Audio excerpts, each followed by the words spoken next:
complex, because just because somebody says they're not victimized, they're not being bullied, doesn't mean they're not. And even in the current study that I'm doing right now, it's really interesting. In the interviews, the kids will, when we ask for their definition, we give them theirs. Then when we ask them if they've had any experience of cyberbullying, quite a few of them will say no, they haven't. And they're not withholding, because then they'll start talking about, so then we probe and say, so can you talk about any kinds of things that have happened with kids? And then they'll describe situations where it's pretty clearly cyberbullying, but they haven't identified it as that. So it's important, again, to be aware of that, and also it's important in talking with them to use their language too, because sometimes it's quite known now that often in the cyber world, kids will call it drama that happens. So it's important to use their language, but to find out what it is they're talking about, because the drama they're talking about might be very problematic and it might have serious effects. Again, it might not. We can't assume one way or the other, but we really have to take that into account. We also have to look at the school environment, because it's not just about the kids. Is it toxic? Is there a lack of connectedness? Is there escalating violence and trauma? And it may be particularly traumatic and confusing if the friends, or the people who are bullying them, are their friends. And that adds a whole other level of complication, because again, sometimes a temptation. I know in one study I did with teachers, the teachers would say, well, they're not real friends. And I don't think it's just the teachers. I think adults would say, well, they're not real friends. Real friends wouldn't do that. But as we know with any kind of relationships where there's violence, it doesn't mean they're not real friends. It doesn't mean there's not real caring. And if we say that to the child, that's not going to really help them, because then they're in a dilemma now, because they're not supposed to be friends with this person. And in some cases, kids will say, you know what, if you're going to treat me like that, I'm not going to be your friend. But in other cases, they're not going to. So we need to understand how hard that is for them and address it. So this is just, I talked about the system. So the techno system has to be in there. And I think it's now really become an important part of our world. So when we think about the ecological system, we have to take that into account.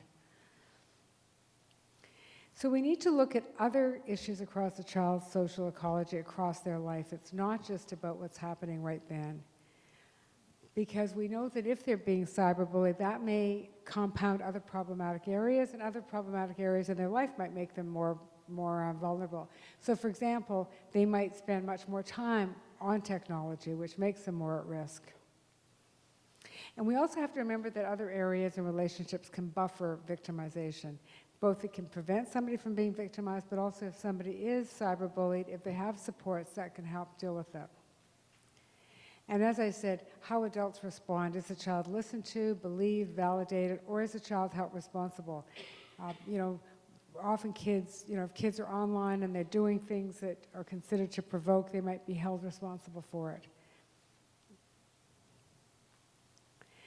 And the conclusions that adults draw really are important, because depending on how they see it, is going to help them respond. So if they blame the child or they feel it's not a big deal, that's going to lead to how they intervene.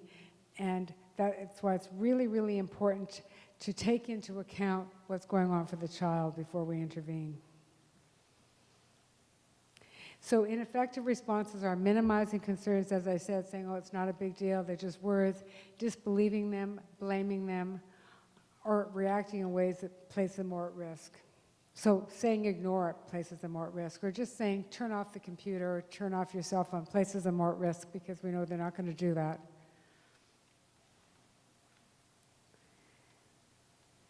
So I think even now, even when the dramatic stories are not ignored and minimized, obviously, and they, on the one hand, I know often the question is, so is it good that when somebody commit suicide, is it good that finally the world is noticing and that it's on our radar? And I think it's a complicated answer, because it's good if it's on our radar, but if it's only on our radar for those dramatic episodes, it's not going to be helpful, because it's for the daily ones that we need to be aware of to prevent the big ones. So often the impact is minimized because it's often the little things that are affecting the kids. And if we don't intervene at that point, and we don't realize that that's when we need to get involved, and that's not dramatic, that doesn't make headlines. Those are just the daily kinds of things that don't look like they're a big deal, but if they're a big deal, that's where we need to get into. We also need to know what can have an effect on bystanders, because the bystanders might also feel vulnerable. They might feel like if it's, one of the reasons they might not get involved is because they're feeling like they're going to be next, or they might feel guilty.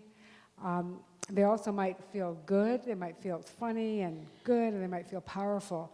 So it's important that we are aware of those kinds of reactions and help kids with that, because again, we don't want them to walk away feeling guilty and so frightened, but we also don't want them to walk away feeling like it's a good thing.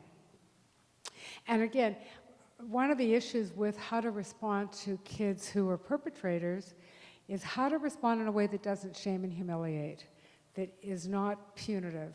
And I think when we have a dramatic episode, one of the problems with that is then the message is off. And I don't remember, do people see the kids of the monitor in the school bus? I'm sure everybody saw that. The monitor was bullied by the kids in grade 12 years old, and somebody had taken a video. So that was an example, and put it all over YouTube. So that kid who took the video and put it on YouTube did it to bully her, but it kind of backfired. So that was an example of both. But it was also interesting for me because I was watching, and other people I know I've spoken with, I was watching one of the morning shows, and they had professionals, and they said, what do you think we should do? And the message was, kick the kids out of school, put them in jail. So kick the kids out of school. We're going to take boys in grade 7 and kick them out of school. And it's not going to be helpful. And so it's what to do that's not totally punitive and that helps, that's educational and helps them learn.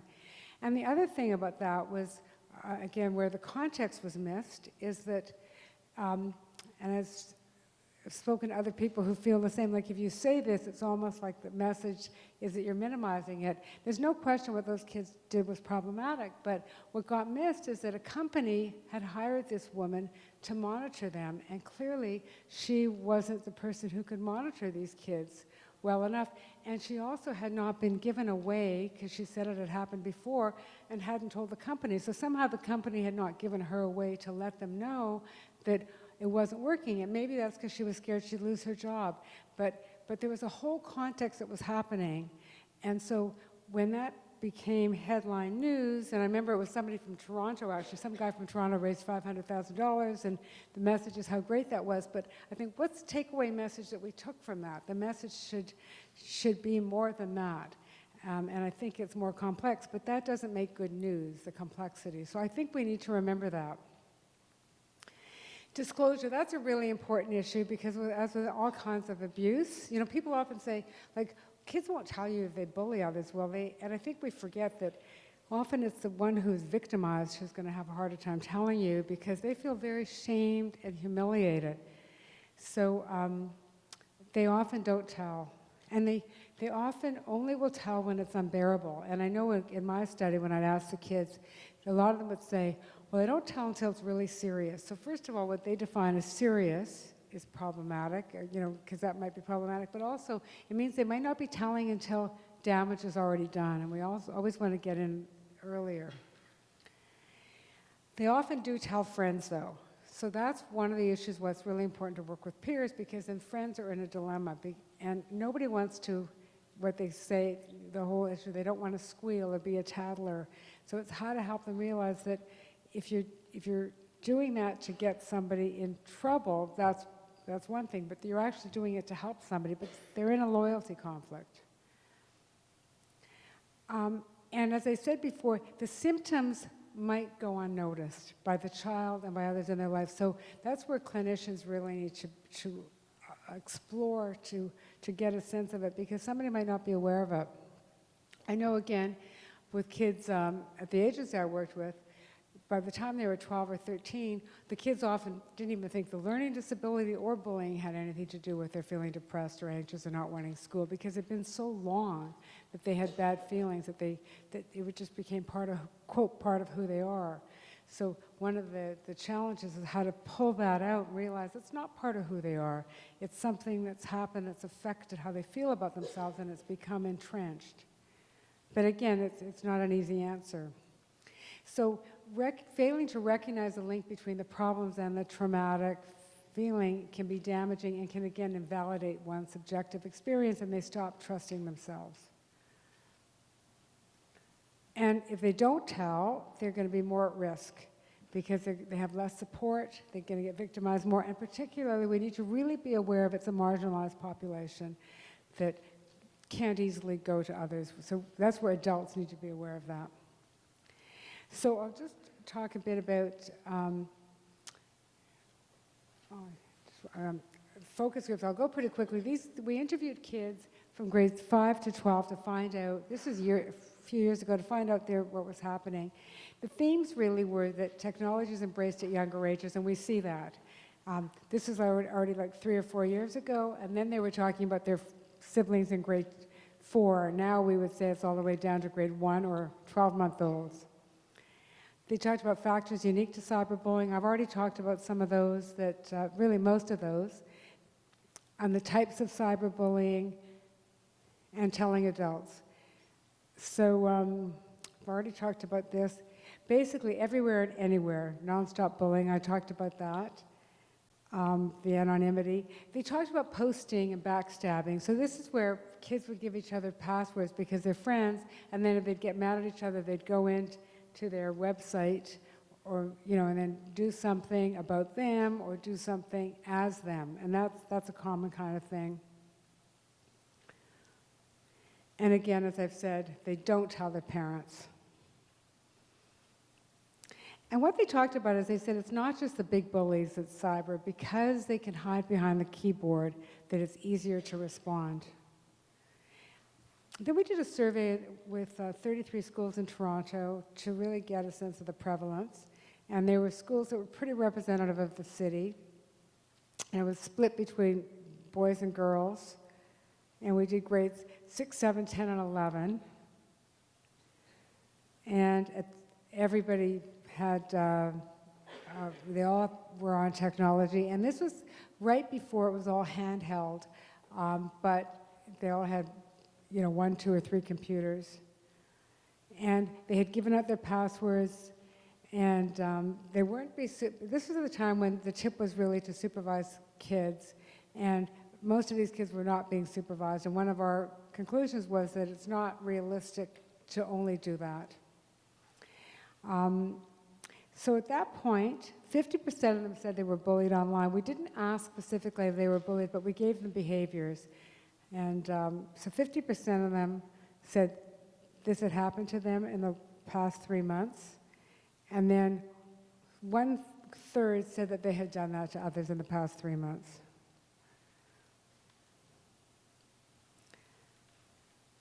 So these are the ways that they bullied and how they were bullied.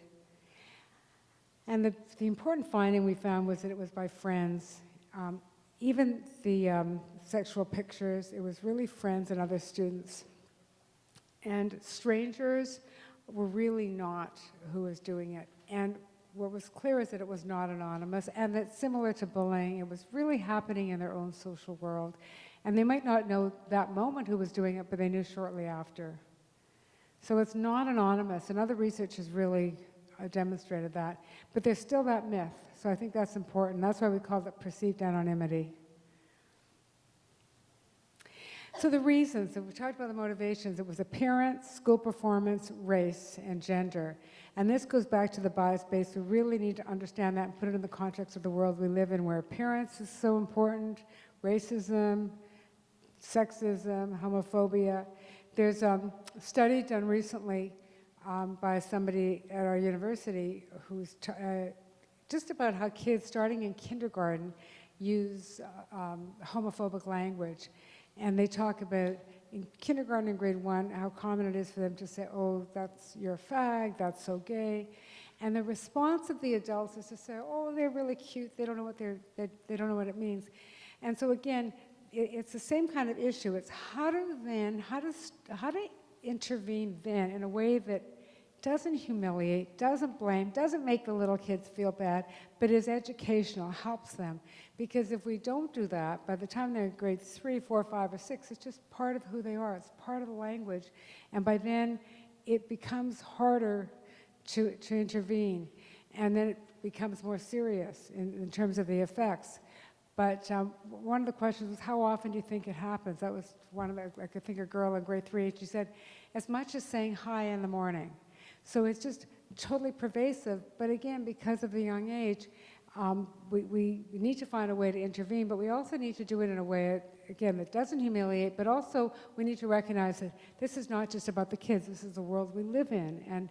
And if we live in a world where it's accepted to, where somebody is marginalized or and that's accepted somehow in the world, even though that might not be bullying per se, it sets an environment where that group is going to be more vulnerable to being bullied. And we need to recognize that and take that very seriously. And that's where we can't just talk about it as bullying without recognizing the motivation. So it is a problem, and it needs to be understood in the context of the cyber world. So again, it has benefits. And as I said, removing access isn't a solution because it feels like punishment for kids and they won't listen anyways. So I thought one of the things we talked about was harm reduction. And so I called it Blocking Monitoring Plus. And it's similar to, like I know, when I was growing up, the message would just be, don't drink and drive if you're a teenager. That was it. So that wasn't very helpful because kids who did drank and drove and nobody told them otherwise. And now the message is much more, don't drink and drive, but if you do drink, phone up your parents. And the message to parents is pick up your kids, keep them safe, don't get mad at them first, keep them safe and then deal with it. We have to do that with the cyber world because the focus still is on tips. What can you do? And not that tips aren't important, not that monitoring isn't important, because research has shown that when there's some kind of monitoring, that does make a difference. But ultimately recognizing that you can't get rid of all the risks. You can just minimize them, so you need to deal with, you need to keep the communication open and find ways to problem solve. I just want to move a little bit to some of the assessments.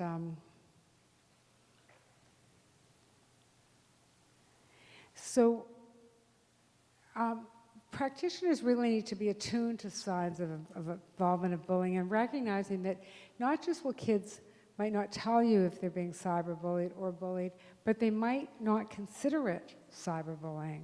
They might, for various reasons. So we need to look at just what they're doing, whether they're avoiding school, whether they're withdrawing, whether there's changes in their behavior. And just to kind of recognize that and try to probe for that. And we need to recognize, as I said, that the whole range of behaviors are not necessarily harmless, but not to assume, but just to really not to make assumptions.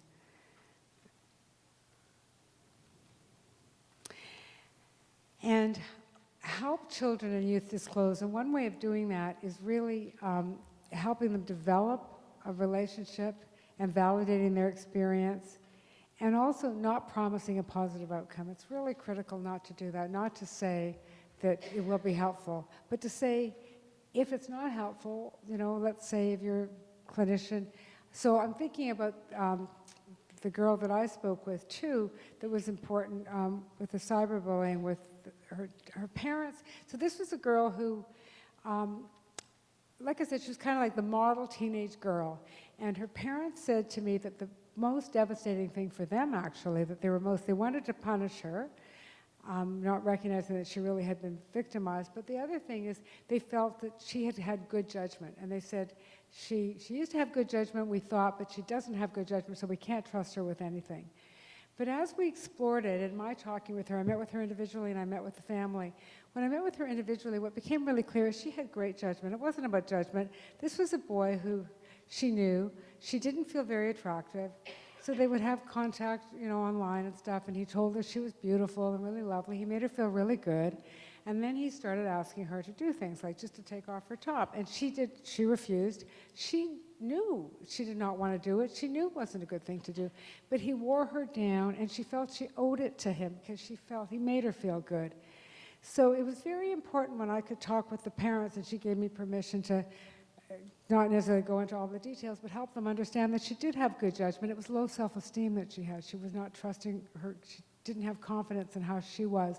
And they didn't know that because they just thought she was such a confident, fantastic kid that they didn't understand that. So those kinds of nuances are really important because if it wasn't about judgment, so we need to find out what it is about. And then that became really what they focused on, helping build her confidence, and then recognizing that she didn't need to be punished, that it wasn't an issue of that. And so I think those are the kinds of complexities that need to be addressed rather than just assuming something. And then in terms of going back to the school, they all felt that the principal had dealt with it pretty sensitively, and they felt it was best just to kind of leave that, but they knew that that if they wanted, I would have gotten involved with them. So I think it's just important to kind of deal with all levels of the system as needed.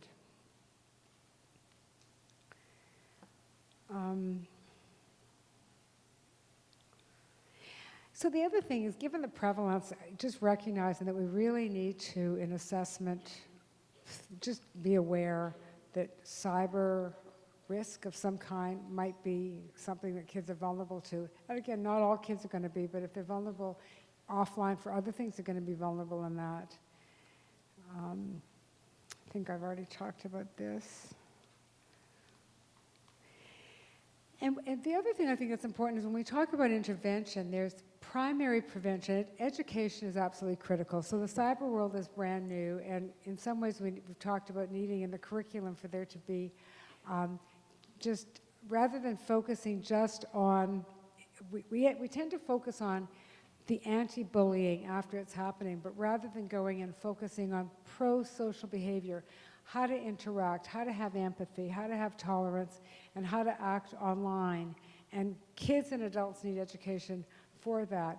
And for most kids, that's going to be enough. But then there are kids who are more at risk, so just as in anything, that won't be enough. So we need to really do assessments to see when is just the general education needed, and to focus less just on the anti-bullying, but to go back earlier to prevention. And prevention is in some ways harder because it means it needs to be part of it's just not like a one-shot talk isn't going to do it in schools. It needs to be part of conversations, part of classrooms, part of how kids interact and how the school interacts. And again, we put it just on the school, and it shouldn't just be the school, but it is the school because that's where kids are, but recognizing it's a lot of pressure on them, it's really the community, but that takes a lot of commitment. But I think when I think about social workers or psychologists in schools, that's really what they can try to offer, is helping bring in that at different levels, because if we just deal with the kids or the parents or just the school, it's not going to be enough. And again, recognizing that the risks, you can't get rid of the risks. And that's why open communication and problem solving is critical. So when you think about tips, the tip really needs to be, don't do this, don't do that, all that's still important. But if you do that and you get into trouble, or if you don't do that and you get into trouble, or if you do something problematic, adults need to find a way to be a safe haven so kids can come to them and talk to them. But in order to do that, we have to have knowledge. We have to, and the knowledge, again, there's not a quick fix. There's really got to be, it's problem solving, and it's dealing with the situation in a way that's constructive and not just focused on the bad behavior. And it's, again, when I say the quote bad behavior, I don't know if people remember a few years ago there was a girl who, I think she committed suicide, and she had been getting messages from somebody who turned out to be the parent of a friend. And I saw her mother interviewed, and this is where her mother had followed the tip. Her daughter had showed her, and again, there were many other issues going on here, but the mother felt guilty because she said that when her daughter showed her the interaction she had with the supposed boy, her mother got quite upset at the language her daughter was using and said, just turn it off, turn off the computer. But that was the message she was getting. And again, because it's complicated, this girl was likely going to not have a good outcome anyways. But the message there is that she needed, and that's what the mother realized, that she needed to focus on helping her deal with a serious situation. And that's, I think, if anything's missing in terms of the cyber world, is we haven't gotten there. That in the media and in general education, we're not saying to adults, you know, along with tips, you also have to say, you might get into trouble, you might do things that aren't okay, and things might happen to you that aren't okay, please come to us. But adults need help then to know how to help them problem solve. So it's really keeping those lines of communication open. And again, this is kind of, I think this is all stuff I've said.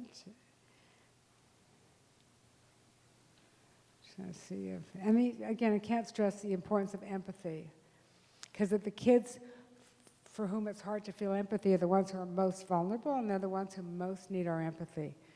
And that's where, again, clinicians can help others in the child's world understand that and deal with that. The other thing that can happen a lot, it happens in schools, is that the kid who, let's say, is victimized might be considered provocative, and the ones who victimize them might be more popular, might be more likable. And again, that's where clinicians are really need to address those kinds of situations, because just because somebody's annoying or provocative, we know it doesn't mean that they should be bullied. And they might not know that, and many people in their lives might not know that.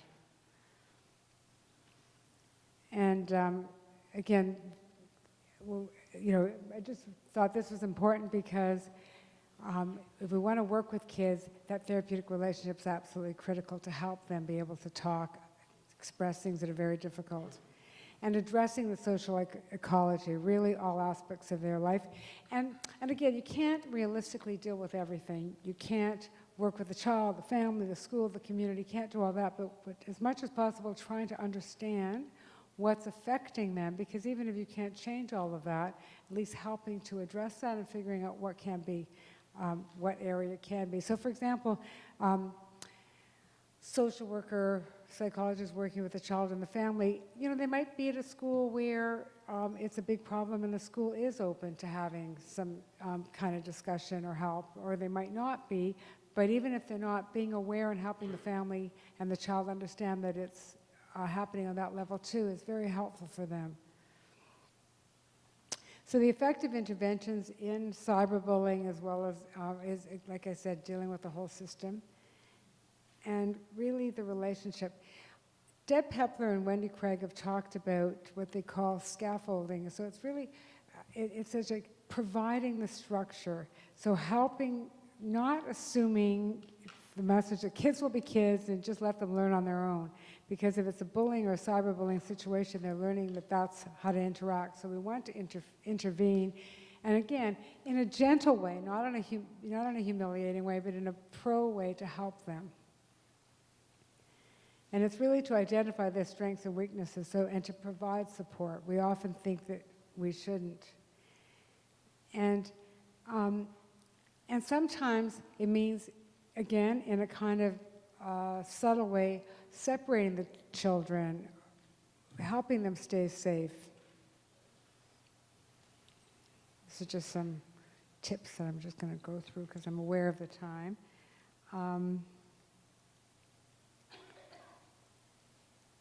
And just knowing the impact. Most people have some experience of some kind of bullying, so the impact of hearing about kids experiencing horrible situations can really affect us. And depending on where we've been, on what side, we might be reacting. So let's say if it's a child who's doing cyberbullying, we might have a reaction to them. So that's where the transference and countertransference reactions are absolutely critical, because we need to know that affects us. So basically, the social media is complex, pervasive, and here to stay.